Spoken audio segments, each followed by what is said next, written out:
Assalamualaikum warahmatullahi wabarakatuh. Selamat pagi ya, saudara-saudara, adik-adik sekalian. Kita lanjutkan pembelajarannya masih di dalam teks laporan hasil observasi.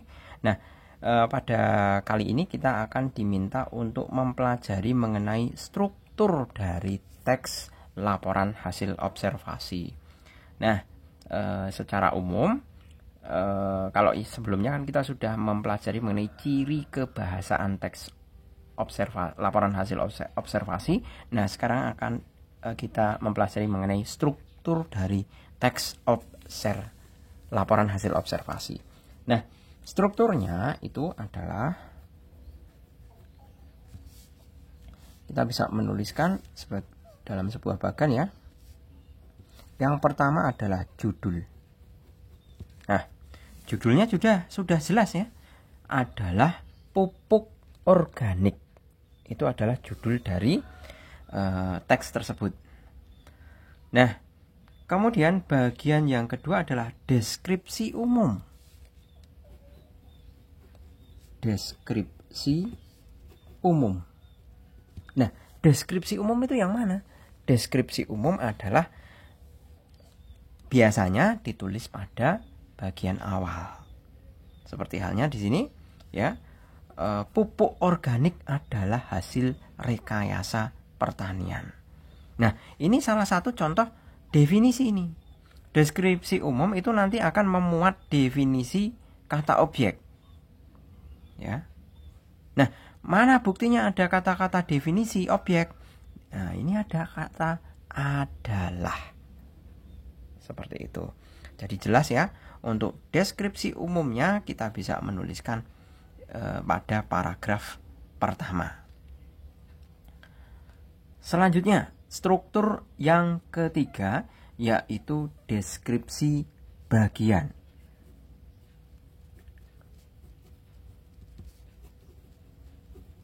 Nah, pada deskripsi bagian ini biasanya itu memuat penjelasan dari deskripsi umum atau bisa juga memuat perincian. Nah, buktinya apa? Coba kita lihat di sini. Pupuk organik memiliki beberapa jenis dan varian berdasarkan bahan baku, metode pembuatan dan wujudnya. Ya, jadi kita bisa membuat kesimpulan bahwa deskripsi bagian itu pasti memuat perincian, penggolongan maupun penjelasan dari deskripsi umum. Seperti itu. Nah, ini kan perincian itu kan kita memerinci beberapa jenis atau varian. Nah, di sini sudah ada perinciannya, pengelompokannya, penggolongannya yang merupakan bagian penjelasan dari deskripsi umum. Jadi kalau deskripsi umum itu nanti menjelaskan hal-hal yang umum, kalau deskripsi bagian itu menjelaskan secara khusus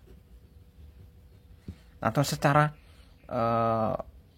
eksplisit, lebih jelas lagi.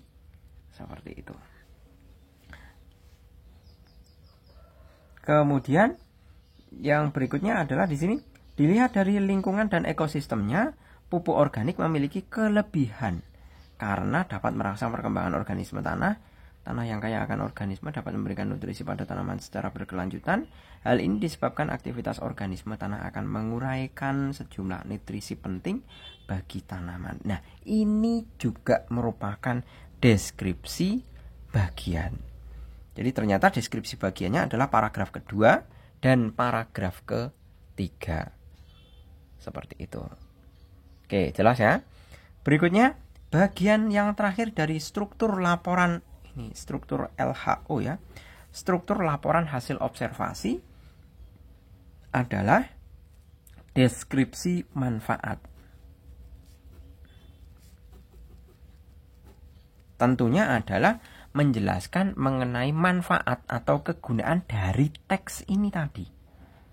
Nah, teksnya itu kan mendeskripsikan pupuk organik. Berarti otomatis deskripsi manfaatnya adalah mendeskripsikan atau menggambarkan atau menguraikan manfaat dari pupuk organik. Nah, ini jelas tertera pada paragraf terakhir, yaitu paragraf keempat. Manfaat lain, pupuk organik sangat baik untuk kesehatan manusia. Sebab sesuai namanya, pupuk organik tersusun dari bahan-bahan organik yang sama dengan tubuh manusia. Artinya, dengan bahan yang lebih alami tersebut, pupuk organik tentu lebih aman bagi manusia. Oke, jelas ya? Oke, saya rasa cukup. Semoga bermanfaat. Kita sambung pada sesi yang berikutnya pada video selanjutnya. Terima kasih, selamat pagi. Assalamualaikum warahmatullahi wabarakatuh.